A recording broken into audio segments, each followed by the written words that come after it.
मुसलमान सुरक्षित है? लखनऊ जैसी राजधानी में एक महिला जो अयोध्या से चल करके बनारस में नौकरी के लिए इंटरव्यू के लिए गई और वापस अपने भाई के घर आई, उस महिला के साथ बलात्कार हुआ, उसका सामान लूट लिया गया, उसकी हत्या कर दी गई। सरकार ये दावा करती थी कि महिलाओं के प्रति कोई भी घटना नहीं होगी। उसके बाद सरकार को मजबूरी में अपना परसेप्शन, अपनी छवि सुधारने के लिए इनकाउंटर करना पड़ा। लेकिन इनकाउंटर से क्या असर पड़ा? दूसरी महिला फिर हत्या कर दी गई। इसी तरह बलिया में एक लड़की लटका दी गई, मार करके, हाथ बांध करके। इलाहाबाद में एक बेटी के साथ बलात्कार और घटना हुई। कौन सा जिला नहीं है जहां पर इस तरह की घटनाएं न हो रही हैं? और फिर उन्हीं के सहयोगी दल के विधायक ये कहते हो कि भ्रष्टाचार पुलिस का है, थाने में लूटा जा रहा है, बेईमानी हो रही है।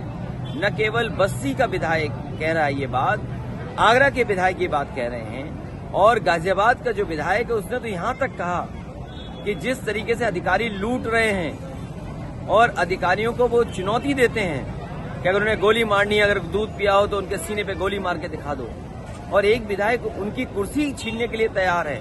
तो ये जो सब कुछ हो रहा है, उस सब को छिपाने के लिए मुख्यमंत्री जी इसी तरह की भाषा बोलेंगे, इससे भी ज्यादा कड़वी भाषा बोलेंगे, इससे भी खराब भाषा इसलिए बोलेंगे क्योंकि वो विदाई का समय आ गया है। इतने वर्षों में उन्होंने कुछ काम नहीं किया, 8 साल की कोई उपलब्धि बड़ी नहीं है, बेरोजगारी बढ़ गई, महंगाई बढ़ गई, भ्रष्टाचार बढ़ गया। इन्हें अपने खास अधिकारी को उसके खिलाफ कार्रवाई करनी पड़ी। और सोचिए कब कार्रवाई कर रहे हैं? 8 साल बाद। ये केवल एक अधिकारी नहीं है, ऐसे तमाम वो अधिकारी हैं जिन्होंने उत्तर प्रदेश को लूटा, क्योंकि भारतीय जनता पार्टी ने जनता को गुमराह किया, जनता को धोखा देकर सरकार बना ली।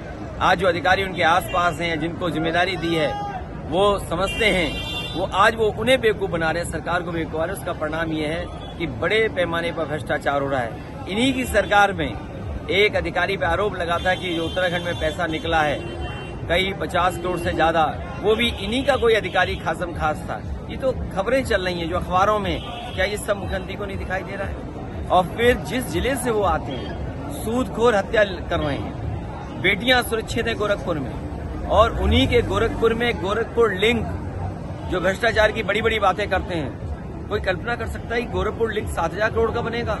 जो 2022 में शुरू होना था आज 2025 हो गई, तब भी नहीं शुरू हो पाया।